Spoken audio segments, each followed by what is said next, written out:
Ici Éric Latour et bienvenue à Saint-Jean-sur-Richelieu. La dernière séance ordinaire du Conseil remonte au mardi 26 avril 2022.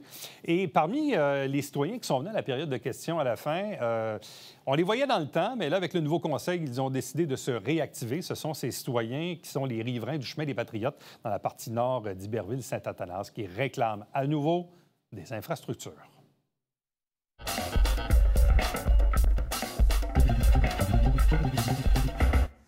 Monsieur Serge Bisaillon.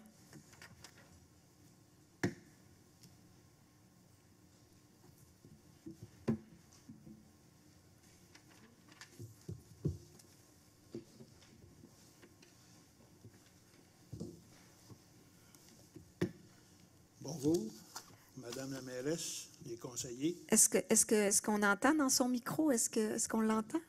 Oui. Approchez-le peut-être. Bon, c'est ça que j'ai fait. C'est mieux comme ça? Ah, c'est beaucoup mieux. OK. Premièrement, ça me fait plaisir de vous féliciter de vos élections en novembre. Puis l'autre chose qui est très agréable aussi, c'est de voir les séances du Conseil se dérouler d'une façon comme ça, là. Moi, je trouve ça merveilleux. Ce que je vais apporter comme point, ma présentation, je vise surtout, pas juste surtout, là, mais les nouveaux conseillers, puis les anciens aussi, mais la plupart des anciens ont déjà apporté leur approbation en octobre 2019 au projet. Puis, comme vous le savez, je vais lire le texte. Là, mais monsieur Bisaillon, ça va se terminer par une question. Hein? Il faut que vous... Oui. OK, parfait. Oui. Allez-y, je ne veux pas vous faire perdre votre temps. C'est ça. Comme vous le savez sûrement, le chemin des Patriotes Est est l'une des plus vieilles routes de notre région et qu'il y a des propriétaires qui rapportent des taxes municipales depuis presque aussi longtemps que cette route existe. Mais la seule section de cette route qui ne possède pas les infrastructures d'eau potable fournies par sa municipalité, entre le secteur d'Iberville et Sorel, est située entre la rue de la Pépinière à Iberville et la montée d'Agneau à Richelieu. Mais la section concernée par la ville de Saint-Jean-sur-Richelieu se situe entre la rue de la Pépinière et le rang des 54, soit exactement 6 km. Je rapporte aussi à votre attention qu'avec des infrastructures modernes, le secteur du chemin des Patriotes Est vous rapportera une source de revenus supplémentaires avec de nouvelles possibilités de lotissement sur des terrains indivisibles actuellement, ce qui procurera de nouvelles constructions, probablement, comme le fait un nouveau secteur en développement. Sachez aussi que ça fait plus de 30 ans que j'ai connaissance que ce projet attire l'attention des propriétaires de notre secteur. Et malgré tout ce qu'on a pu dire, je vous ferai remarquer aussi qu'en 2008-2009, une requête collective accompagnée de 80 signatures a été présentée à la ville de Saint-Jean. En août 2014, M. Robert Vascalis présente encore une nouvelle requête avec 111 signatures pour l'eau et égouts dans notre secteur. Encore une fois, le 22 octobre 2019, un peu avant la pandémie, près de 70 contribuables du secteur ont pris la peine d'assister à cette séance du Conseil, séance du Conseil dans le but d'appuyer la demande de service présentée ce soir-là par Mme Joanne Lantier et M. Robert Vascalis. Donc, moi, je pense qu'il y a une ferme volonté de plusieurs propriétaires de voir venir le jour de la réalisation de ce vieux projet. Maintenant, à la séance du Conseil de janvier dernier, j'ai posé une question à savoir combien la Ville avait prévu d'investir dans la préparation des plans et devis en prévision de l'exécution des travaux d'eau potable dans notre secteur. Mais vous m'avez répondu à cette question que ma part à payer pour cette étude était de 431,60 $. Et vous m'avez conseillé de lire la lettre envoyée par la Ville le 7 juillet 2021, ce que j'ai refait. Et j'ai vu que la Ville a engagé dans cette étude le montant de 298 000 $ pour la préparation de plans et devis et d'estimation de coûts pour réaliser notre projet. C'est un montant que je trouve considérable. Dans la même lettre, la Ville de Saint-Jean, j'ai vu aussi un calendrier du déroulement de cette étude qui se présente comme ceci. Été automne 2021, conception des plans et devis. Automne 21, hiver 2022, calcul des coûts par propriété. Hiver et printemps 2022, tenue d'une rencontre de consultation. Printemps-été 2022, sondage. Monsieur Bisaillon, il va falloir que vous arriviez à votre question parce que là, il vous reste 30 secondes. 30 secondes? Bon. Bien, moi, là, ce que je veux, juste une petite phrase avant. De grâce, ne surtout pas faire de sondage par oui et par non avant de conscientiser les propriétaires dans notre secteur sur leurs frais actuels et futurs de posséder leurs propres installations. La première question, moi, c'est qu'est-ce que je dois comprendre sur la différence entre la lettre du 7 juillet 2021 et les réponses que j'ai obtenues le 25 janvier. Il y a quand même, entre les deux, un délai de 8 à 10 mois supplémentaires pour avoir les réponses qu'on cherche. La deuxième question, moi, je suis intéressé de travailler fort avec la municipalité pour avancer ce projet-là. Fait que je veux dire, que puis-je faire pour aider l'avancement de ce projet si vous êtes intéressé à cette amélioration des services dans le secteur du chemin des Patriotes? J'ai peut-être des solutions à apporter ou de l'aide. Merci de votre attention. Bien, merci, M. Bisaillon. Vous avez presque respecté votre temps, mais on avait passé 1 heure ensemble. Je le sais mais il y a beaucoup de monde qui veulent poser des questions. Là, il faut que je m'en tienne à ça. Mais on avait passé 1 heure ensemble. Vous m'aviez déjà posé ces questions-là. Ces questions-là, on les a déjà acheminées au service. Okay. Alors, vous allez avoir vos réponses incessamment. OK. C'est bon? C'est beau. Mais moi, la principale raison, moi, je ne veux pas me cacher. Tu sais, puis je veux que ce qu'on fait, je veux que ça soit public. C'est parfait. Il n'y a pas de souci.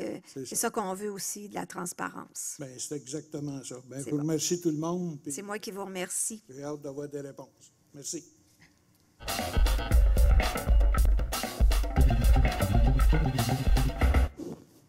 Madame Joanne Lantier. Ça ressemble au même projet. Allez-y, madame. Bonsoir, madame la mairesse, mesdames, messieurs les conseillers. Pour faire suite au questionnement de M. Bisaillon, nos questions étaient pour sensibiliser le nouveau conseil à notre problématique dans notre secteur. Fait que, considérant le montant de près de 300 000 visant le financement pour les plans et devis pour les infrastructures dans le secteur Chemin des Patriotes. Ma question, c'est sur le processus d'avancement pour les infras dans le secteur Saint-Athanas-Nord, Chemin des Patriotes-Est. Est-ce que ce dossier est mis en priorité? Est-ce qu'il est intégré à la planification quinquennale de la Ville? Est-ce qu'une analyse des nouveaux et des anciens programmes de subvention est en cours? Programme TEC, Primo, FIMO, il y en avait d'autres programmes dans le temps, là, ça change toujours. Fait que j'aimerais savoir c'est quoi que vous faites pour l'avancement de notre programme. Première question. Oui. Et je pose tout de suite la deuxième? Mais oui, posez-la parce que moi, j'ai pas le Ma deuxième question, c'est ça s'adresse à chacun des conseillers. J'aimerais savoir s'ils sont favorables à l'avancement du projet des infras sur Chemin des Patriotes et si on peut compter sur leur appui. Je sais déjà qu'on a l'appui de Mme Mélanie Dufresne, avec qui on avait discuté durant le brunch de la mairesse. Et puis, je sais qu'il y avait des anciens conseillers qui étaient là antérieurement, qui nous appuyaient aussi. Mais là, présentement, j'aimerais savoir si les nouveaux conseillers nous appuient ou quoi. Ils pourront nous répondre à leur période lorsqu'ils parlent à leur tour de table. À leur tour de table, c'est ça. C'est bon. Fait que c'est mes Merci questions. beaucoup. Merci, Mme Lantier. Merci. Bonne journée. On voit que c'est un projet auquel vous tenez.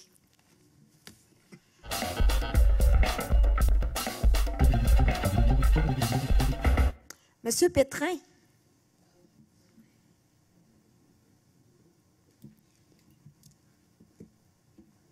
Bonjour. Bonjour. Ou bonsoir. Je veux savoir, j'ai pris le temps de visionner les séances, bien pas toutes les séances, mais quelques séances là, du comité de démolition. J'ai été un peu surpris comme de la mentalité de la ville. Là, ce que je comprends, là, à moins que je me trompe, c'est que les élus qui sont sur le comité sont là pour éviter les démolitions des bâtiments patrimoniaux ou éventuellement patrimoniaux. C'est ça? Ben, je pense que oui, là. Je pense que c'est pas juste ça le mandat, mais c'est le mandat, entre autres, là. Le mandat, c'est pas juste ça le mandat. Parce que pour le reste, la ville dit pratiquement aux élus de se mêler de deux affaires. Parce que les autres demandes de démolition, il n'aurait pas dû les avoir entre les mains. Fait qu'occupez-vous pas de ça. Laissez-nous faire avec ça. Nous autres, on démolit, puis on coupe les arbres. Ben, écoutez, je suis pas certaine je suis pas certaine de ce que vous me dites là, parce que je pense pas qu'il y a aucun élu qui accepterait d'être une potiche sur un comité, là. Ça, j'ai aucun des élus c'est pas ici une potiche. présents qui ferait ça, là. C'est pas une potiche, c'est un comité. Le comité qui a été fait est pour les bâtiments patrimoniaux. Le reste, c'est pas deux affaires. Non, mais est-ce que vous me permettez? Vas-y donc, M. Meunier. En fait, Vas-y. oui, mais rapidement, là, simplement que moi aussi, j'étais nouveau au comité de démolition, puis de comprendre son mandat, vous m'avez sûrement vu faire des commentaires par rapport aux arbres, par exemple. Mais ce qu'on a appris aussi comme élu, c'est que le règlement de démolition, la façon qu'on fonctionne, le comité, c'était pour répondre à une problématique qu'il y a eu, par exemple, avec la maison Bella à une certaine époque. Oui. Donc, c'est pour ça qu'on voit toutes les demandes de démolition, mais ça va au-delà des bâtiments patrimoniaux. On va éventuellement changer notre règlement pour être capable de garder les bâtiments patrimoniaux au comité de démolition, parce que les autres demandes, comme par exemple des maisons mobiles ou des choses comme ça, on pense que l'urbanisme à la ville de Saint-Jean est capable de prendre des décisions éclairées là, en fonction de nos règlements municipaux. Là. Bien, éclairé, j'en doute un peu, parce que je pensais que c'était réglé un peu les histoires de on démolit, il y a des plans qui sont donnés en même temps, avec l'histoire sur la rue Courville, là. Que là, le plan était inversé, il était supposé de garder l'arbre, ils ont coupé l'arbre. Ah, ben là, ils l'ont inversé, bon, on n'avait pas rien fait. Mais là, est-ce que... Je pensais que c'était réglé, mais c'est pas réglé. Il n'y a rien qui lie les entrepreneurs à ce qu'ils présentent comme projet. Fait que là, ils disent, OK, bon, on va essayer de garder le plus d'arbres possible, mais ça se peut que le projet change puis qu'ils coupent le reste des arbres. La ville n'identifie pas un arbre. J'aimerais savoir comment ils ont fait pour... Parce que là, ils ont devancé sa 7e avenue, là. La ville a fait affaire avec Patriarche. Patriarche a dit, OK, on ne recommande pas de garder le bâtiment à tout prix. Donc, c'est réglé, la ville démolit. Patriarche recommande de garder l'alignement des bâtiments. La ville devance les bâtiments, ce qui entraîne la coupe de l'arbre. Mais on a des règlements pour ça. On a un règlement, la ville a un règlement 477 qui dit que tous les propriétaires doivent maintenir le bâtiment en bon état. Puis dans pratiquement chaque demande, ah ben là, le bâtiment, le toit coule, les fenêtres vont être à refaire. Ah, ben l'entrepreneur nous a dit que ça coûterait une fortune. C'est sûr, lui, il veut démolir, faire de l'argent. Puis la ville le dit, le but, c'est de faire de l'argent. Et tu dis ça? Les comités? Non, pas du tout. Mais moi, je pense que ce que je veux dire, c'est que plutôt que quand vous parlez des bâtiments... Mais là, le monsieur veut faire attendez, l'argent. là, avez-vous une question, là, parce que vous faites un jugement de valeur sur un comité, là? Bien, y a-t-il moyen? Bien, c'est pas sur le comité en tant que c'est quoi tel, qui sonne, là? c'est C'est que la fatigant, ville, ça? on en a des règlements. Est-ce que la ville peut les respecter? Sur quoi que la ville s'est basée pour avancer les deux bâtiments, là? C'est la 7e avenue. Moi, je n'ai pas cette réponse-là. Là. On va prendre la question. Vous parlez des deux bâtiments sur la 7e avenue, là. Oui. OK. On est obligé de couper un carrière aval de 70 ans. Oui. Ça, on le remplace par un arbre à souche gros de 2 pouces. Mais ça, je le sais, puis c'est pour ça qu'on est en train d'essayer de développer une politique de l'arbre, là. C'est ça qu'on a mandaté, mais écoutez, on s'entend qu'il y a beaucoup de boulot à faire tout en même temps. Il faudrait tout faire en même temps. Oui, je comprends, mais la journée que ça va coûter 100 et 150 000 couper un arbre à Saint-Jean, là, les solutions ils vont arriver comme par miracle. Ils vont en avoir des solutions, ça c'est sûr. Mais il faut que ça coûte couper un arbre. Puis je voulais savoir, il y a une autre demande sur la rue Baillargeon, là. Sais-tu éco-responsable de démolir une maison pour en rebâtir 2 sur le même terrain parce que il n'était pas capable de splitter le terrain? Ça, j'ai pas cette réponse-là. Là. J'ai mon avis personnel là-dessus, mais les gens, ils ont des raisons de faire ça. Puis ça donne aussi qu'on a besoin d'habitation à Saint-Jean-sur-Richelieu. On est cruellement en manque. C'est-il écologiquement responsable de démolir une maison pour en rebâtir une? On sait tous très bien que la meilleure récupération, c'est de ne pas bâtir ou pas construire le bien en tant que tel. Là. Ben, si on l'a, pourquoi qu'on le démolit pour en faire un autre? Je trouve que vous avez des bons conseils qui vont nous porter à réflexion. Puis la période est terminée. Je vous remercie, M. Pétrin.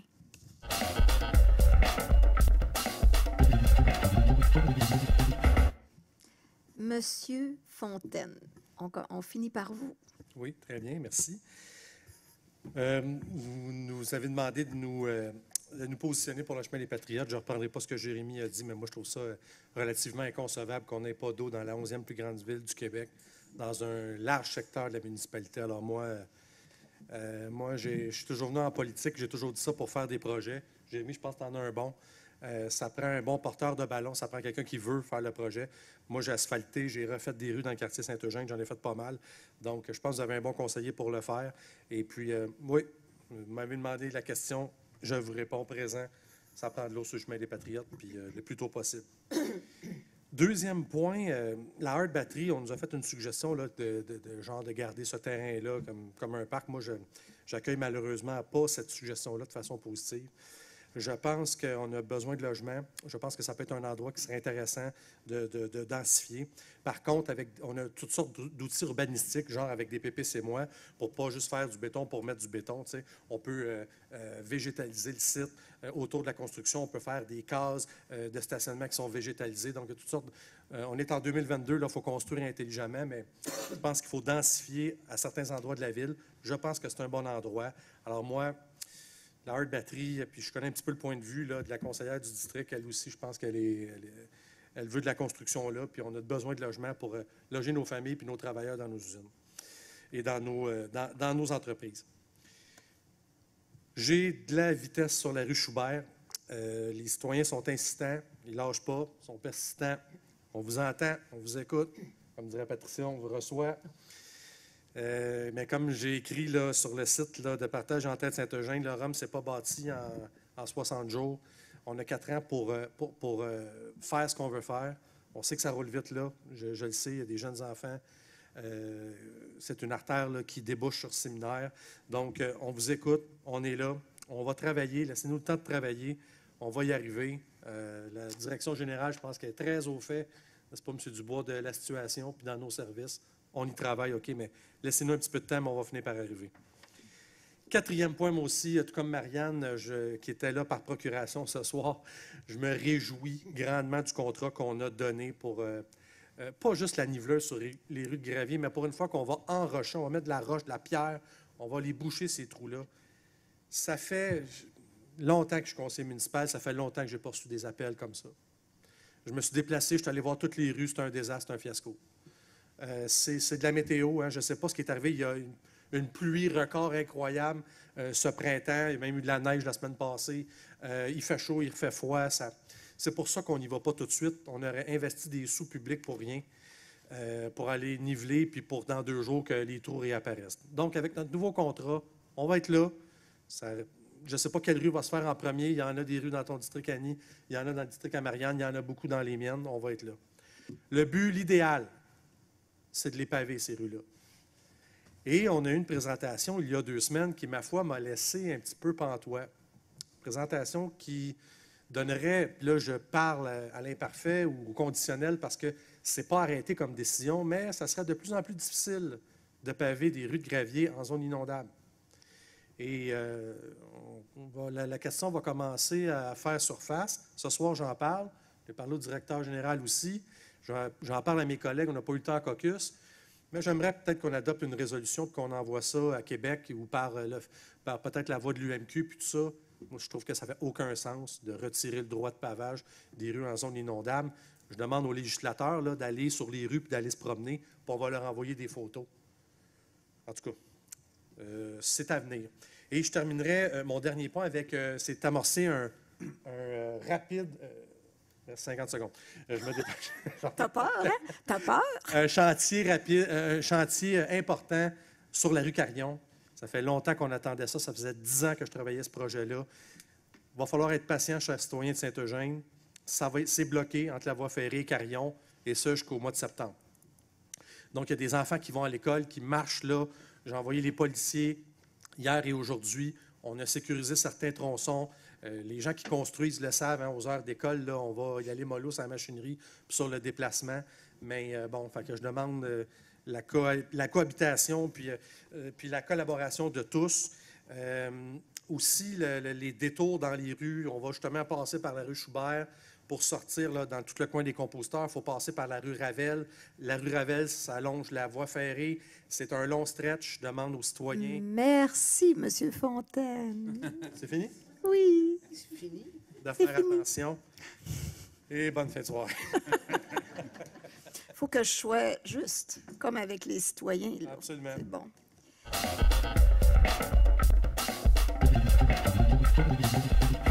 Puis écoutez, je vous interromps, puis il faut que je vous demande aussi votre clémence, parce qu'en début de rencontre, avec l'adoption de l'ordre du jour, j'avais eu une consigne de Maître Archambault que j'ai oubliée, une consigne importante. Le 12 avril dernier, on a fait une séance extraordinaire.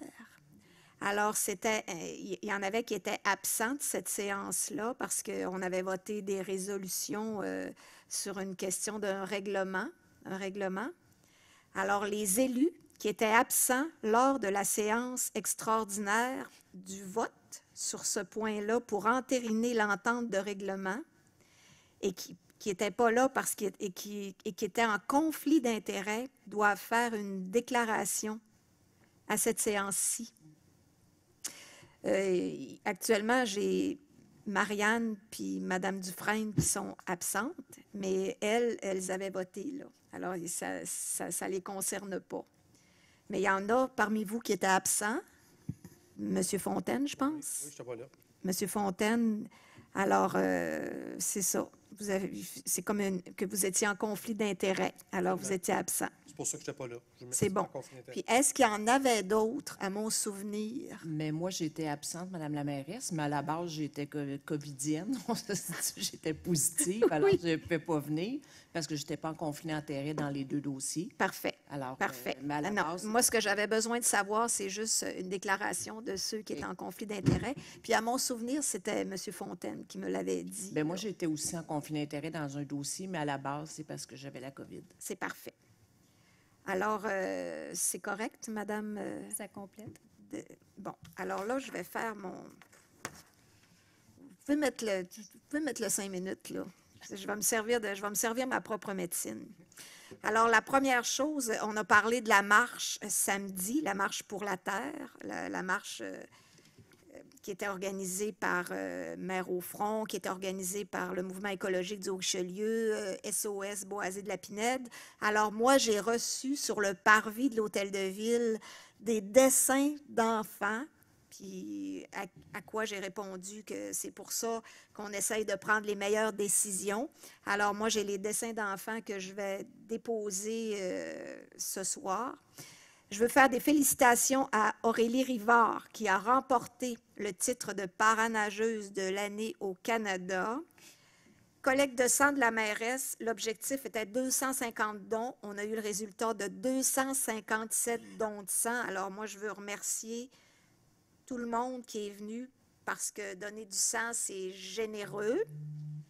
Résultat du brunch de la mairesse, 660 billets vendus sur une possibilité de 500. Alors, c'est très bien, je suis très contente.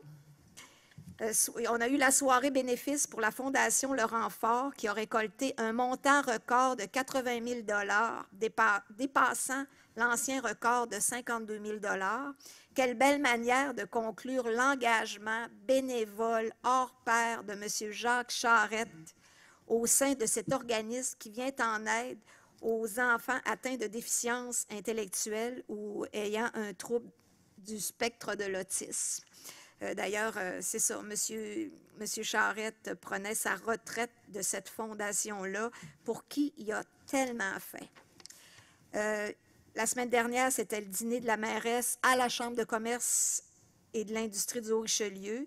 Il y avait une salle comble de 209 personnes. Je veux remercier tous les gens d'affaires, tous les entrepreneurs, tous mes collègues aussi qui étaient présents. Puis là, je me suis fait scooper par M. Meunier parce que je voulais vous parler de Craft Hockeyville.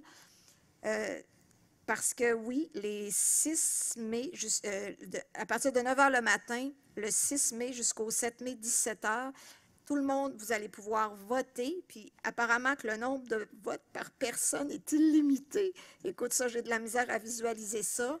Mais je souhaite vraiment bonne chance à notre ville et à notre aréna. Et merci à tous ceux qui voteront le vendredi et samedi 6 et 7 mai, évidemment pour l'aréna Marcel Larocque. Alors, moi, je vais terminer en vous disant que je veux Madame Poisson a parlé du bénévolat. On a reconnu Madame Lise Poisson. On vient de parler de Jacques Charette. On le sait qu'une ville ou que bien des organismes, on ne serait pas capable de se les payer, les bénévoles. Puis si le bénévolat, c'est pas payé, c'est pas parce que ça vaut rien, c'est parce que ça n'a pas de prix. Alors, moi, je voulais terminer comme ça. Puis, sur ce, je vais remercier les gens à la technique, tous les gens qui sont en arrière. Je remercie le public qui est présent de plus en plus aux séances.